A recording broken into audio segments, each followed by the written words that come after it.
أعوذ بالله من الشيطان الرجيم.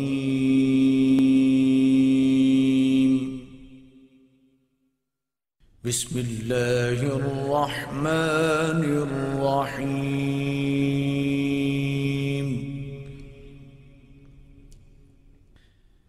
الرحمن علم القرآن خلق الإنسان علمه البيان.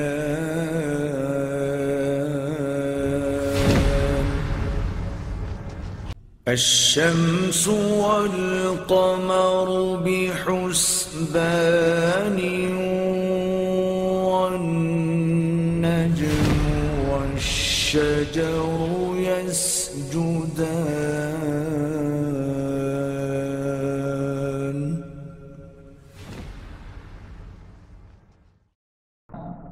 أوصي نفسي وإياكم بتقوى الله، كما قال الله سبحانه وتعالى بعد الاستعاذة والبسملة: يا أيها الذين آمنوا اتقوا الله حق تقاته ولا تموتن إلا وأنتم مسلمون، واعلموا أن من أشرف الأمور التي ينالها المسلم في هذه الدنيا هو العلم، والعلم الشرعي بالذات.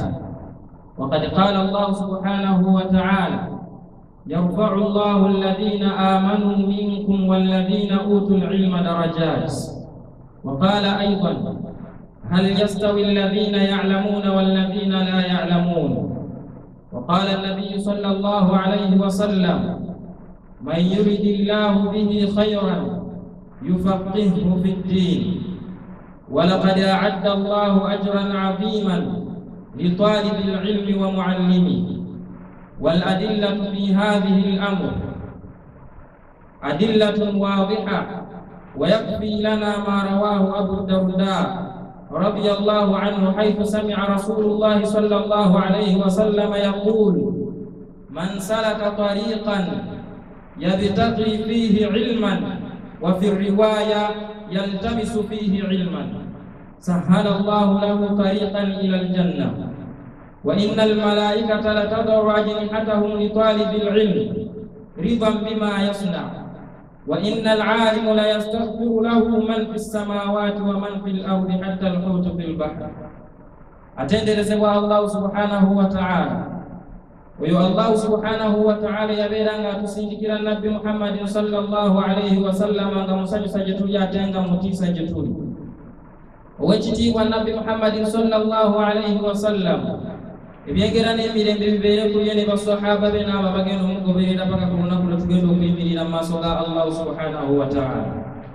Baganda bange ab'ebitiibwa, abasajja n'abakyala, nkuutira omwoyo gwange n'ejjamu okubeera nga gitya Allah subhanahu wa ta'ala okutuusa lwe tunaava kuno ku duniya ne tumwolekera mu maaso ge, nga bwe yatugamba mu Qur'ani nti mutye abange mmwe abakkiriza mutye Allah subhanahu wa ta'ala mu butuufu bw'okubeera nga mumutya era temutuukibwangako okufa okujjako nga mulimu abo abagenze basiraamu mu maaso ga Allah subhanahu wa ta'ala. Baganda bange ab'ebitiibwa abali wano olwaleero, teri kintu muntu kyafuna mu duniya mu kyamaanyi ekigenda okubeera nga kimugasa fi ddaarayini kuno ku nsi ne ku yaumul akhira okujjako yimu yegenda okubeera nga emugasa okusinga mu maaso ga Allah subhanahu wa ta'ala. Ate nga nakuno ku duniya egenda kubeera nga ekugasa والعلم الشرعي بالذات. naye ng'ate ilimu egenda okusinga okugasa ye ilimu eyekwatagana ne Allah subhanahu wa ta'ala oba ku mateeka g'obusiraamu. Allah subhanahu wa ta'ala yabeera nga atutegeeza mu Qur'ani mu aya gyensomye n'atugamba nti: yarfa'u Allahu alladhina amanu minkum walladhina utul ilma darajat. Allah subhanahu wa ta'ala abeera nga asitula abantu n'abeera nga basitula amadaala gaabwe abo abayize ilimu eya shar'i oba ilimu ekwatagana n'obusiraamu n'abeera nga basitula amadaala gaabwe nga kigenda kubeera nga kibagasa kuno ku duniya ne ku yaumul akhira. Ne mu aya endala gyensomye Allah subhanahu wa ta'ala yalinga abuuza ekibuuzo naye nga tayagala ansa, n'atugamba nti: hal yastawi alladhina ya'lamuuna walladhina la ya'lamuun. Abaffe bafaanagana oba benkanankana abo abantu abalina irimu oba abamanyi n'abatalina irimu abo abatamanyi benkanankana. Kiri gye tuli okubeera nga toddamu ansa olyoka otandika okubeera nga weeteekerateekera obeere mu bantu abatasobola kubeera nga benkanibwakanibwako. Nabbi Muhammadin sallallahu alayhi wa sallam n'atutegeeza mu hadithi ye n'atugamba nti man yuridillahu bihi khayra, Allahu subhanahu wa ta'ala omuntu yenna gw'aba ayagalizza ekirungi yufaqihu fid-din, abeera nga amukugusa oba abeera nga amuyigiriza irimu naye nga yabukugu. Ebintu ebyo byonna tubyogerako olwaleero.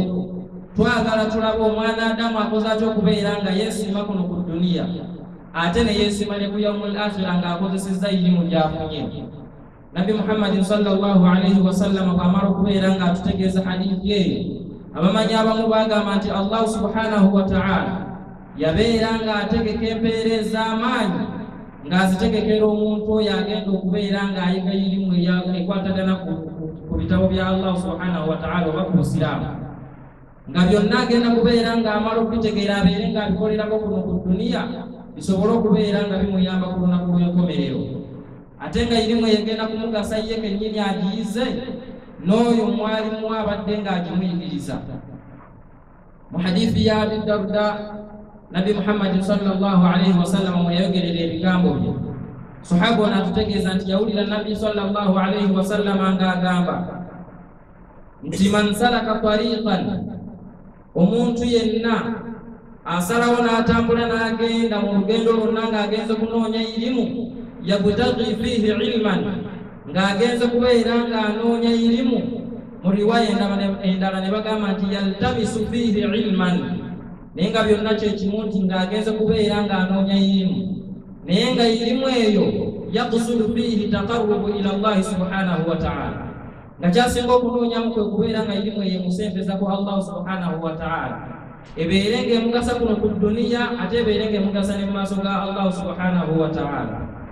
Mu hadithi eyo Nabi Muhammad sallallahu alayhi wa sallam ayongera ng'atugamba nti sahala Allahu lahu tariqan ila aljanna, omuntu oyo bw'asalawo n'agenda mu kunoonya irimu ng'aginoonya kubeera ng'emusempeza mu maaso ga Allah, Allah amwanguyiza ekkubo erigenda okubeera nga limuyingiza ejjana.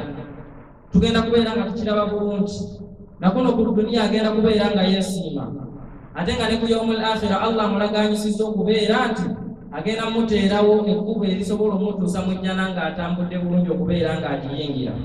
Nabbi Muhammadin sallallahu alayhi wa sallam ayogera n'atugamba wa innal malaika latadau ajnihatahum, bamalayika ba Allah subhanahu wa ta'ala bakwata ebiwawaatiro byabwe ne babeera nga babibikkirira abantu abagenza okunoonya irimu ridan bima yasna, nga basiimye ebyo byonna abantu abo abali mu kunoonya irimu biki bye batandise okubeera nga bakola.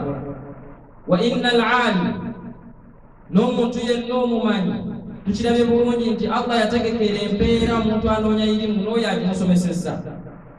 Naye wano batugambye nti malayika zikwata ebiwawaatiro byayo ne zibeera nga zibiteeka ku bantu abanoonya irimu, naye batugamba nti wa innal malaikata latadau ajnihatahum ridan bima yasna, nga babiteeka ku bantu abanoonya irimu. Wa innal alimu la yastaghfiru lahu man fis samawati wa man fil ard, ate n'omumanyi yenna ng'ayina irimu ya Allah subhanahu wa ta'ala ng'agikolerako ate ng'agiyigiriza n'abalala, la yastaghfiru lahu man fil ardi wa man fis samawati hatta al-huta fil bahr. Ebintu bingi nnyo ebiri kuno ku duniya n'ebiri mu ggulu bibeera nga bisaba Allah subhanahu wa ta'ala abeere ng'asonyiwa omuntu oyo omumanyi. Ne batugamba nti hatta n'ebintu ebiri mu nnyanja bibeera nga bimusabira Allah subhanahu wa ta'ala abeere ng'akola ki, abeere ng'amusonyiwa byonna, oba abeere ng'amugulirawo ekkubo ly'okubeera nga yeeyagala kuno ku duniya ne ku yaumul akhira. Wa hadhihi alwasaya almukhtasira uhaddiha ilaykum katulabul ilm wa kullu man yuridu alfalaha wan najaha fi ddarain. Olunaku olwaleero nina ebigambo byenjagala okubeera nga mbalaamira nga batwalibul ilmu oba batulabul ilmu, abanoonya okumanya mu maaso nga munoonya kubeera nga musemberera wa Allah subhanahu wa ta'ala. na buli oyo yenna ayagala okubeera nga yeeyagala kuno ku duniya ate abeere nga ne ku yaumul akhira yeeyagala. Tugenda kulaba ensonga ezimu zetuyinza okubeera nga twekwatako nga batullaabul ilmu, tusobole okubeera nga tufunamu kuno ku duniya ne tusobola n'okufunamu ku lunaku lw'enkomerero. Ensonga esooka gye njagala okubeera nga mbagamba al-ikhlaasu lillahi subhanahu wa ta'ala, wa huwa rukunun min arkaani qubuli al-amal wala siyama fi talabi al-ilm. Okubeera nga tukola emirimu oba nga tunoonya okumanya kuno kwe tunoonyaamu naye nga tukikola lwakubeera nti twagala kusiimibwa Allahu subhanahu wa ta'ala, kubanga y'emu ku mpagi ezitunuulirwa mu maaso ga Allahu subhanahu wa ta'ala balyoke bakkirize omulimu gwo, naye ng'okusingira ddala mu kunoonya okumanya. Singa onoonya okumanya nga tonoonyaamu kubeera ng'osiimibwa mu maaso ga Allah ng'onoonyaamu bibyo, tukugamba nti togenda kweyagala ku duniya ne ku yaumul akhira. Oba oyinza okweyagala kuno ku duniya ate ku yaumul akhira irimu yo n'ebeera nga tekugasizza. فعليك أن تخلص عملك لله سبحانه وتعالى أولا وآخرا. Baganda bange mbakuutira okubeera nga emirimu gyammwe gyonna naddala okunoonya irimu tugiteeka nga twagalamu kubeera nga tusiimibwa Allah subhanahu wa ta'ala mu kusooka ate ne mu nkomerero yabyo nga tugenda okumaliriza. Walhadhiru min arriyaa'i wassum'a, tubeere nga twewala okubeera nga tusoma irimu babeere nga batulaba. Nga nze njagala nsome irimu mbeere nga ntambula nga buli wensomesa nga bagamba alhamdulillah, nga tonoonyezaamu kubeera ng'ogamba nti kansomese irimu abantu bategeere Allah subhanahu wa ta'ala bamusinze mu butuufu bw'okubeera nga bakola ki, nga bamusinza.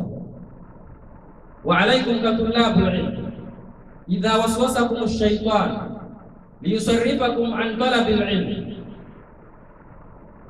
Baganda bange abanoonya irimu mbakuutira, singa shaytaani eyagala okubeera ng'ekubulankanya ku kubeera ng'onoonya irimu ng'onoonyamu kusiimibwa Allah subhanahu wa ta'ala, fa alayka an tasta'idha billahi subhanahu wa ta'ala, an tasta'idha min ash-shaytaani rajim. Nkugamba nti beera nga weewala shaytaani osobole okubeera ng'okola emirimu gyo ng'ogikola ku lwa Allah subhanahu wa ta'ala. Bw'omala okubeera nga weewala shaytaani watujaddidu niyyatu ala al-ikhlas. Singa obeera nga wakiryo kivuddeko komawo obeere ng'oteekateeka niyya otandike okubeera ng'okola emirimu egyo ng'onoonyaamu Allah subhanahu wa ta'ala abeere ng'akusiima. Ogenda kufunamu wano ku duniya ne ku yaumul akhira ogenda kubeera ng'ofunamu. Eyo ensonga emu gye tuteekeddwa okubeera nga twekwatako tusobole okweyagala kuno ku duniya ne ku yaumul akhira nga tukozesa irimu lyaffe. Ensonga ey'okubiri, tajannubul ma'asi. Tajannubul ma'asi, tubeere nga twesonyiwa ebisobyo oba tubeere nga twesonyiwa okubeera nga tusobya Allah subhanahu wa ta'ala hatta nastafida min ilmi, tubeere nga tusobola okufunamu mu irimu gye tusobodde okubeera nga tukola ki, nga tunoonyaamu. Falma'siyatu tuharrimuna al-ilm idha kana al-ilm yuqsadu bihi taqarrubu ila Allah subhanahu wa ta'ala. Buli lwe tusobya Allah subhanahu wa ta'ala irimu tetugenda kubeera nga tugifuna, kubanga irimu eyo bwe tuba tunoonyaamu kubeera nga tusanyusa Allah subhanahu wa ta'ala tumusemberere mu irimu yennyini gye tusoma mulimu irimu etugamba nti temukola ma'siya, temusobya Allah subhanahu wa ta'ala. Naye bwe tuba nga ate tumaze okugisoma ate ne tutandika okubeera nga tetukoze bye tusomye, kitegeeza nti tetusemberedde Allah subhanahu wa ta'ala. N'olw'ensonga eyo njagala okubalaga olwaleero nti Imaamu Shaafi'i Allah abeere nga amusiima bye yakolera Obusiraamu okutuusa olwaleero ne tubeera nga tufunamu mu irimu ye, ku nsonga y'okubeera nga twesonyiwa okubeera nga tusobya Allah subhanahu wa ta'ala. Atutegeeza mu bigambo bye n'agamba nti olunaku lumu shakawtu ila waqi'i su'i hifdhi, yabeera ng'agendewo omumanyi omu n'abeera ng'amunnyonnyolamu ng'akendedde okubeera ng'akwata ng'asoma irimu naye nga takyagikwata, muto tekyabeera ng'ekola ki, ng'eyingiramu. Atugamba nti fa arshadani ila tarki al-ma'asi, bwe namala okubeera munnyonnyola nti sikyakwata bulungi nnyo imma hadithi oba Qur'an nga tebikyayingira bulungi, omusajja yamuwa ekintu kimu n'amugamba, yamugamba nti fa arshadani ila tarki al-ma'asi, yabeera nga ngamba oba yabeera nga andagirira beere nga ndeka ki okubeera nga nsobya Allah subhanahu wa ta'ala. wa akhbarani anna al-ilma nur naberanga ngamba nti mbutuufu ilimu kitangala wa nurullahi la yu'ta lil-'asi atenga ilimu ya Allah subhanahu wa ta'ala Allah tabeeranga ajuwa mu yenna abeeranga amusobya tuyinza okwebuuza bangi Allah abawadde okumanya ate ne babeeranga bamusobya ekyo olwaleero tetwagala kitunuulira tunoonyaamu ki twagala kubeera nga tunoonyaamu gwokoze otya okubeera nga irimu eyokugasisa kuno ku dunya ne ku yaumul akhira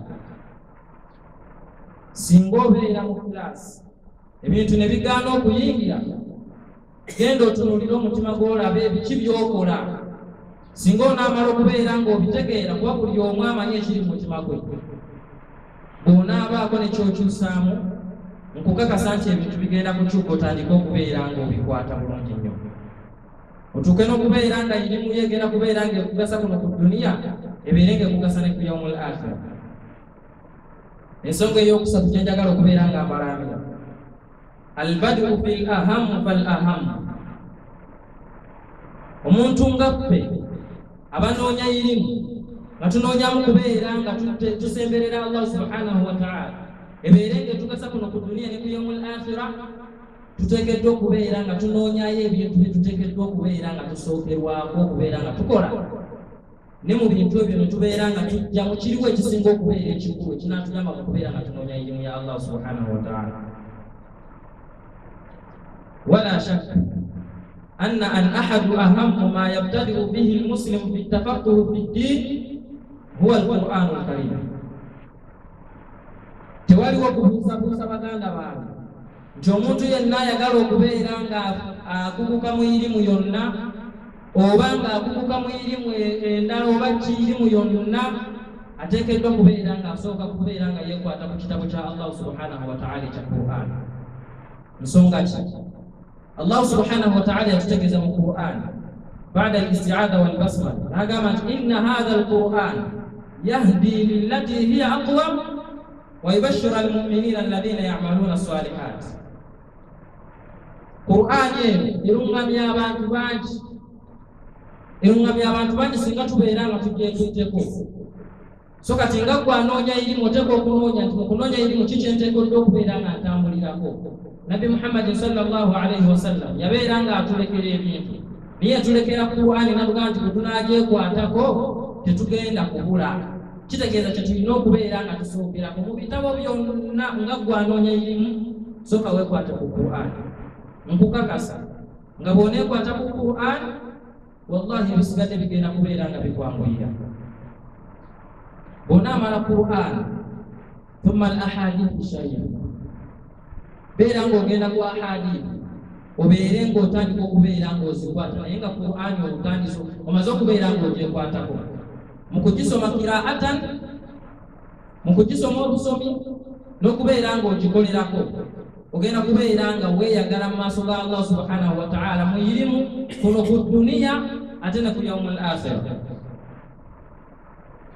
ab'ebitiibwa baganda bange abasiraamu tunoonya irimu tuginoonyamu kubeera nga tusemberera Allah subhanahu wa ta'ala naye ensonga ezo singa tunaaba nga tuzeekutteko buli omu n'abeera nga azikola tuzimanyi naye twejjukanyamu bwejjukanya olwa aya ya Allah subhanahu wa ta'ala gye yagamba nti abakkiriza okubajjukiza kibakola ki kibeera nga kibagasa ensonga gye nyinza okuzzaako ey'okuna abamanyi bagamba nti al-ukhuwa bayna tullabul ilm wateekeddwa okubaawo basseruganda wakati w'abantu abanoonya irimu obwasseruganda bwe buliwa wakati w'abantu abanoonya irimu yambagi lilmuslimin an yakunu ikhwana mutahabbina liba'dihim al-ba'd wa in ra'aw min ikhwanihi min al-'alim aw min talib al-'ilm zalla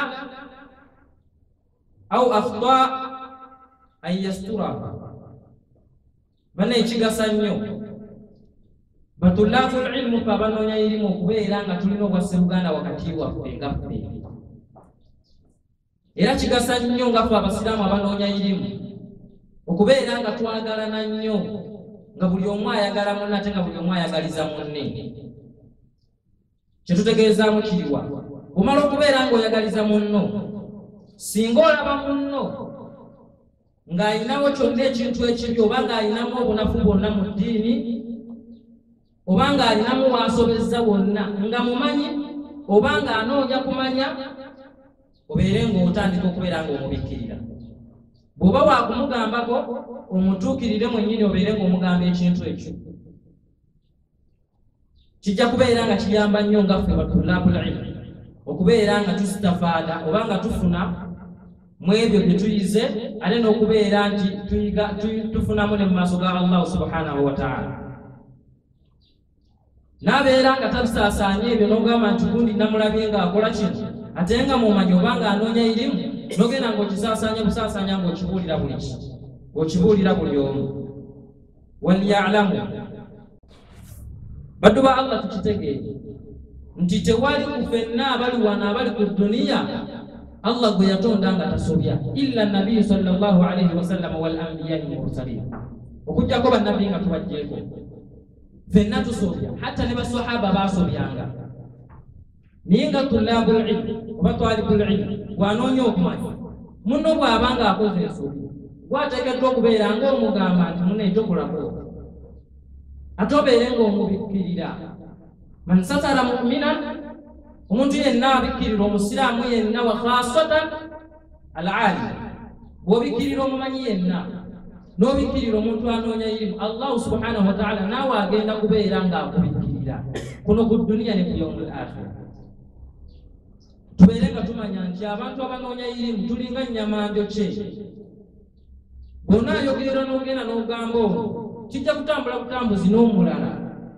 tutuuka n'okubeera ng'osobola okugamba ekigambo nga kyoyogera kituufu naye nga tetukyakiwulira lwaki munno gw'onoonya naye irimu yamala dde okubeera ng'akwogera kate nga rajulu nfiqa tumwekakasa bw'aba ayogedde ekintu ng'aba akyogera ng'akikakasa nga kituufu kigambo kituufu akyogedde ku talibul ilmu naye ng'ate abadde ng'akyogera naye nga takimugambye wabula akisaasaanyiza busaasaanya baddu ba Allah mbalaamira buli yenna nga talibul ilmu ng'anoonya kumanya abeere ng'abikkirira munne singa amulabako ekikyamu kyonna hatta okutuusa oba ne bw'aba ng'amulabyeko ekintu nga naye akimanyi nti nsobi tateekeddwa okubeera ng'amwayo n'agamba nti naye mutuufu yakoze ensobi mu bantu bano bawaamu abantu bano abalala betusomesa beako ng'omunoonyezaawo ekintu kyonna obagambe era yabadde ensobi nga bwe tugambye nti laisa hunaaka ahadun ma'suumu min al-akhta banyonyole nti tewali atasobya okujjako nabbi Muhammadin sallallahu alayhi wa sallam n'ababaka abalala naffe tuli bantu tusobya naye munno mubikkirire singa aba ng'akoze eki ng'akoze ensobi yonna nabbi Muhammadin sallallahu alayhi wa sallam mu bimu mu byamukkako mu aya za Qur'an Allah subhanahu wa ta'ala yabeera ng'agamba nti wadhakkir fa inna dhikra tanfa'u al-mu'minin muganda wo gw'obikkula muganda wo gw'ogenda osaasaanya buli wamu ayinza okuba ng'ekintu akikoze naye nga naye alina obunafu bwe kuba buli omu alina obunafu mu ddiini bw'osanga oli ng'alina irimu naye ng'alina ekintu ekikola kye ekyamulema okubeera nga naye ng'akimanyi mubikkirire obeere ng'omugamba nti munne tukole bwe tufune bwe tuti akunnyonnyole nti atukoze bwe tune bwe tumujjukize bujjukiza so si kugamba kubeera ng'otambula ng'ogenda ng'ogamba buli omu nti gundi yakoze bwati bwati kyokka nga mumanyi obanga kyokka anoonya irimu baddu ba Allah olw'ebigambo ebyo byonna n'ensonga ezo zembawadde nsaba Allah subhanahu wa ta'ala abeere ng'atuteeka mu baddu ababeera nga bawuliriza ebigambo ne babiteeka mu nkola tugenda kubeera nga tufunamu nnyo kuno ku duniya ne ku yawmul akhirah singa tuneekwata ku nsonga ezo يقول النبي صلى الله عليه وسلم كل بني آدم خطاء وخير الخطائين التوابون خطبة يفعل يوكبير تجا كبيرا nga tutunuulira muffe batulaabul ilmu mulimu abakola baganda baffe abakyala nabo bakola kusaba Allah subhanahu wa ta'ala fenna tuteerewo embeera esinga okubeera ennungi byonna naye olwaleero mu kutuba yaffe n'eyokubiri tugenda kubeera nga mbafunirayo ensonga ezimu ze tusobola okubeera nga twekwatako ate ffe abakola naddala baganda baffe abakyala namuffe batulaabul ilmu abakola nsonga ki ze tuteekeddwa okubeera nga twekwatako ate ne mu kukola tubeerenga tubeera nga tuli successful kubanga tuwangula. Kubanga edimu weetuuse olwaleero si yakumala kusoma n'otambula n'ogenda n'otandika okusomesa nga tosobola kubeera ng'okola ki ng'owaayo. Tosobola kubeera ng'otambula ogende mu bantu tolina transport yakutwala. So baganda bange naddala abakyala abakola ensonga zino muzeekwateko. Singa onaazeekwatako ojja kubeera ng'owangula kuno ku duniya, hatta oyinza n'okubeera ng'owangula ne ku yawmul aakhira kuba bw'onaakola n'ofuna akasente ojja kusaddaaka. Kisobole okubeera nga kikusembeza mu maaso ga Allah subhanahu wa ta'ala. Ensonga esooka ku baganda bange ffenna abakola abakyala n'abatali bakyala, alaikum bitaqwa Allahi subhanahu wa ta'ala. Mukulembeze nnyo kutya Allah subhanahu wa ta'ala. Fahiya khayru zadi afdalu. Fahiya khayru zadi wa afdalu wasiyya. Yentanda esinga okubeera nga omuntu agyesibirira. Ate kyekiramu kyenyinza okubeera nga mbawa buli omu okubeera nga akyekwatako. Yaqulu Allah subhanahu wa ta'ala, waman yattaqi llaha yaj'al lahu makhraja. Omuntu yenna atya Allah subhanahu wa ta'ala, Allah amuteerawo obukuubiro buli wamu nga buli kyokwatako Allah ateekamu baraka, buli kyokwatako nga kivaayo bulungi. Natugamba mu aya endala, waman yattaqi llaha yaj'al lahu min amrihi yusra. Singa otya Allah subhanahu wa ta'ala, mu nsonga zo zonna Allah abeera nga akuteerawo obwangu bwonna n'obeera nga buli kyokwatako okisanga mu bwangu. Kale baganda bange mbakuutira mu bye musooka okubeera nga mukola, sooka otya Allah subhanahu wa ta'ala. Ensonga ey'okubiri gye nnyinza okubeera nga mbawa, imla qalbak bi mahabbati llahi wa rasul. Bw'omala okubeera nga otidde Allah subhanahu wa ta'ala, juza omutima gwo obwagazi bwa Allah subhanahu wa ta'ala. Wali omutidde okoze by'ayagala, naye wano juzaamu okubeera ng'oyagala Allah subhanahu wa ta'ala. Ate ojjuzeemu okubeera ng'oyagala Nabbi Muhammad sallallahu alayhi wa sallam.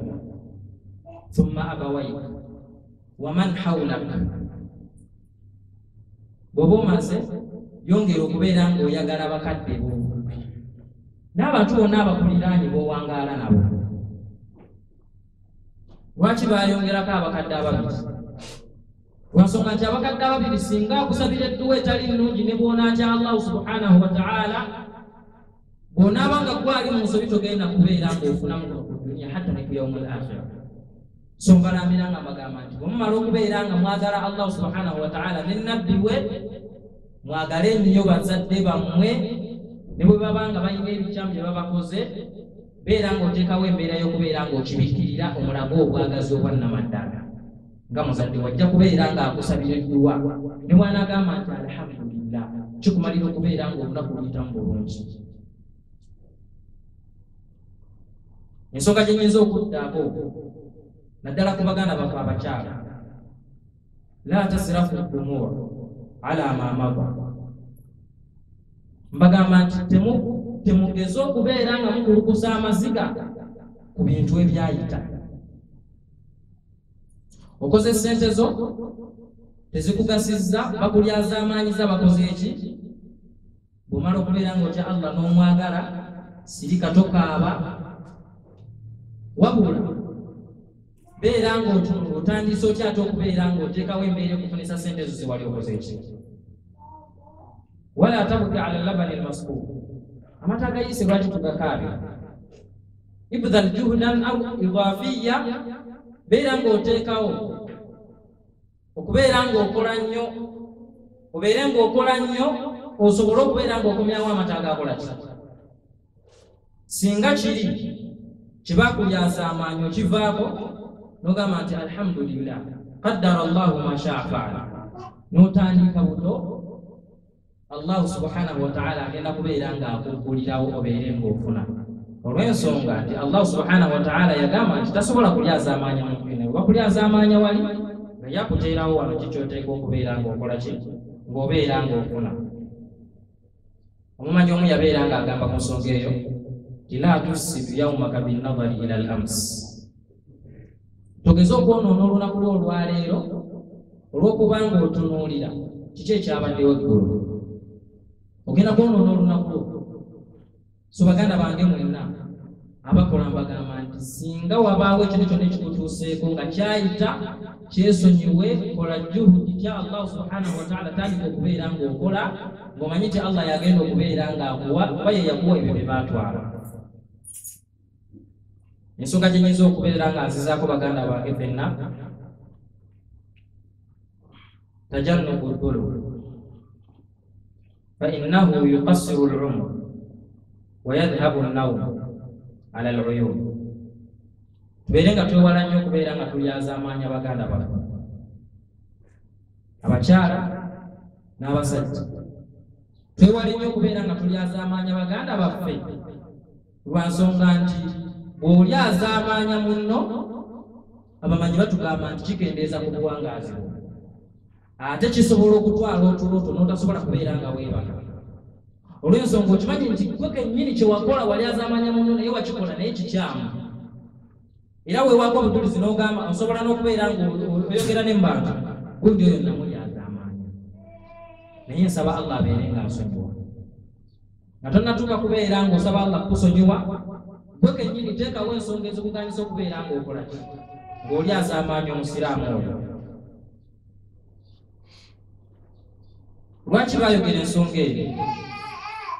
Ebiseera ebisinga tulyaza amaanyi abannaffe ate naddala be tusinga okubeera nga twagala, abatuwadde ku magezi ne tuyitamu ate tubalyaza amaanya.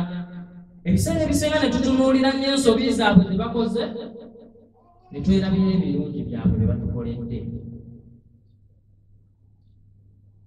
Oba munfuna bulungi baganda bange, tusobole okubeera nga tukola ng'ekintu ky'ofuna kya halaali ate nga tolyaza amaanyiza munno funa akatono naye nga kaki nga kako. Ogenda kubeera nga weesiima kuno ku duniya obeere nga weesiima ne ku yaumul akhira. Ensonga ey'okuna, haawi gezaako nnyo an tatadhakkara alladhina saaduka fi ayyaami mihnatik. Gezaako nnyo okubeera nga buli w'otuulaawo ojjukira nnyo abantu abaakuyamba mu kaseera bwe wali ng'oli mu buzibu. Kino kusingira ddala kigende eri baganda baffe abakyala. Bantu bangi bayambye bannaabwe naye olumala okubeera ng'asituka n'atajjukira omuntu oyo eyamuyamba mukoledde ki, omuntu oyo eyamuyamba nkoze ntya okubeera nga nange musanyusa. Lianna nabiya sallallahu alayhi wa sallam qaala man la yashkuru nnas la yashkuru Allah. Omuntu ateebaza bantu tasobola kwebaza Allah subhanahu wa ta'ala. Bw'olemeddwa okukitegeera nti buli yeyakuyamba olwo nakitegeera nti Allah yeyakutuusaawo tojja kubeera ng'okola ki. So tujjukire nnyo omuntu eyayimirirawo mu kaseera banna abaakuli okumpi bwe bakwesambira ne bakugamba nti tojja kulinnya nnyonyi, oli n'agamba nti insha Allah ojja kubeera ng'okulinnya. N'awaayo byonna bye yayagala n'abeera ng'akuyamba n'obeera ng'otuuka ku ekyo ky'olisaawe. Tubajjukire nnyo. Wala taqul innaka shakartahu. Togeza n'ogamba nti wabeebaza, togeza n'ogamba nti gundi yannyamba naye nze namwebaza. Wala taqul innaka radatta ayi jamilan aw khayran lahu aw laha. Togeza okugamba nti nze gundi yannyamba naye namukolera kino era namuteerawo kino naye afunamu. Ishkuruhum maratan ukhra. Mwebaza omulundi omulala kale, mukolere ekintu ekirala kale, kuba wali tosuubira mu kaseera banno bwe baakubirako ne bakugamba nti kijja kusoboka ssente ziganye, ye naakugamba nti la tukole bwe tuti na bwe tuti kubeera nga tuyitawo. Beera ng'okola ki ng'omwebaza nnyo, omujjukire nnyo. Bw'oba tosobola kubeera ng'olina ky'omukolera, Nabbi Muhammad sallallahu alayhi wa sallam yabeera ng'atugamba mu hadithi emu ti man sanaa lakum ma'rufa. Omuntu yenna aba abakoledde ekirungi, omuntu yenna aba akukoledde ekirungi bakaafiuhu, mubeere nga mubaako kyemukola ki kimumuwa. Fa in lam tajidu ma tukaafiuhu, bw'oba tolina ky'osobola kubeera ng'omuwanga musaala oba kubeera ng'okimuwa nti kimusanyuse fad'u lahu hatta ra'aw annakum qad kafa'tumuhu, kale musabire edduwa ennungi okutuusa lw'omanya nti okusinziira ku dduwa ze nsabye kale nina kye mmukoledde. Naye ng'omaze kulaba nti mutuufu ku life ye waliwo ekikyuse. Twewale nnyo omuntu okubeera ng'atukolera ekirungi ne tugamba nti gwe yankolera ekirungi ne mwebaza, n'omwogerako bw'obuzi n'otamukolera kimu. Bw'oba tolina ky'osobola mukolera kale musabire nga Nabbi bw'agambye fa in lam tajidu ma tukafi'uhu fad'u lahu hatta ra'aw annaka kafa'ta. Okutuusa lw'onaalaba nti mutuufu omuntu ono nkoze eki muwadde. Ensonga gye nnyinza okusembyayo baganda bange abasiraamu, is'alu llaha ilman nafi'a wa rizqan wasi'a. Tusabe nnyo Allah subhanahu wa ta'ala abeere ng'atuwa irimu egenda okubeera ng'etugasa. Kino tekiri ku ffe ffekka batulaabul ilmi n'abakola. Saba nnyo Allah amagezi okusinga okumusaba sente nnyingi. Ba-entrepreneur bagamba nti omuntu alina amagezi amangi ne bw'aba n'akantu katono asobola okubeera ng'akola ki? Ng'asituka. So omuntu ne bw'aba ne sente nnyingi nga talina magezi tasobola kubeera ng'akola ki? Ziyiika buyiisi. Awo omusajja we yagambira nti omuntu yenna bw'aba alina ne bwe ziba $100 naye nga gali mutali nga talina irimu, talina bwongo bwa kubeera nga azitambuza oba nga azikolamu bizinesi zibeere nga zifunamu, tagenda kubeera nga azifunamu. Naye omuntu yenna alina irimu ne bw'anaabeera ne $100 ate agenda zifuula $100 olw'okuba alina ki? Kale tusabe nnyo Allah subhanahu wa ta'ala abeere ng'atuteeka mu baddu abasaba irimu ennyingi okusinga okusaba emaali eki. Allah ajja kuwa emaali ennyingi naye nga tolina bwongo butugotuga. Batulabul ilmi tusabe nnyo Allah atuwe irimu ey'obusiraamu n'etali ya busiraamu, ate tumusabe nnyo atuwe sente okusobola okubeera nga tutuusa ku bantu, kuba irimu kati essaawa eno yeetaaga kuteekamu sente tusobole okubeera nga tugituusa ku baki? Ku bantu. Ensonga esembayo baganda bange tufube nnyo okubeera nti buli alina ebbanja tolyerabira. Ebigambo bino ebisembayo ebisinga ebiri abo abakola. Nagambye nti naddala baganda bakuba baki? Abakyala babyekwateko nnyo. Tufube nnyo okubeera nga tusasula amabanja, kuba omuntu buli lwakulaba nga akubanja naye nga tomusasula ebigambo ne bwanyinga bunyizi nga tayogedde, ekyo kyokka kireetera Allah subhanahu wa ta'ala okubeera nga anyigamuko ku riziki yo. Omuntu n'akuwa sente ze n'ogenda n'obeera ng'ozikola mu bizinesi ng'akuwoze buwozi, n'omala okubeera ng'ozikonamu n'ogamba kalale bwe nazimulizayo bigenda kukendeera, nga naye ali eri alina obuzibu. Musasuleko mpola, mugambe nti ebintu byaganye kuluna embeera yakalubye, naye ng'omusasudde kate ng'omunnyonnyodde toggyeko masimu, tomulabye wali erino nga zisijja kusaala ku muno gundi yazze. Bannange ensonga ezo tuzeekwateko, tugenda kubeera nga tweyagala kuno ku duniya ne ku yaumul akhira. Baganda baffe abakola bwe munaaba temusobodde kubeera nga musaasaanya irimu, mujja kukwata mu nsawo zammwe olwa irimu gye mukoze nga mwekutte ku bigambo bino, mubeere nga muwaayo musobole okubeera nga emaali yammwe ebasembeza ku Allah subhanahu wa ta'ala. Yaqulu Allah subhanahu wa ta'ala, agamba subhanahu wa ta'ala nti omuntu yenna singa aneebaza Allah subhanahu wa ta'ala agenda kubeera nga amwongera. Aya egamba nti la in shakartum la azidannakum. Bwe muneebaza Allah subhanahu wa ta'ala agenda kubeera nga akola ki? Nga abongera. Saba Allah subhanahu wa ta'ala abeere nga atuteeka mu bantu be abamwebaza ate n'abeera nga abongera. saba Allah subhanahu wa ta'ala ateke mubaddu abawulirize ebigambo ate mubabikolerako. Asaba Allah subhanahu wa ta'ala ateke mubaddu abanoonya ennyo nga banoonyamu kubeera nga basembera gyali. Saba Allah subhanahu wa ta'ala ateke mubaddu abagenda okubeera nga baganyulwamu mu irimu yaabwe ku dunia ne ku yawmul akhirah. اللهم اغفر للمؤمنين والمؤمنات والمسلمين والمسلمات الأحياء منهم والأموات برحمتك يا أرحم الراحمين. اللهم صل على محمد وعلى آل محمد كما صليت على إبراهيم وعلى آل إبراهيم إنك حميد مجيد. وارض اللهم عن أربعة الخلفاء الراشدين منهم أبو بكر وعمر وعثمان وعلي ومن تبعهم بإحسان إلى يوم الدين.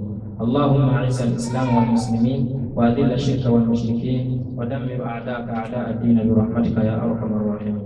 اللهم بارك لنا في دروسنا واجعلنا من الناجحين. اللهم بارك لنا في دروسنا واجعلنا من الناجحين. اللهم بارك لنا في دروسنا واجعلنا من الناجحين. اللهم اجعلنا من الفائزين في الدارين. اللهم اجعلنا من الفائزين في الدارين. اللهم يسر لنا في امتحاننا. اللهم يسر لنا في امتحاننا واجعلنا من الناجحين والفائزين. اللهم يسر لنا في امتحاننا. اللهم ذكرنا منه ما نسينا وعلمنا منه ما جهلنا.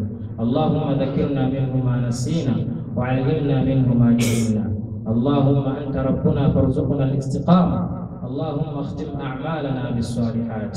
اللهم اختم أعمالنا بالصالحات. اللهم اختم أعمالنا بالصالحات. وأقم الصلاة إن الصلاة كانت على المؤمنين كتابا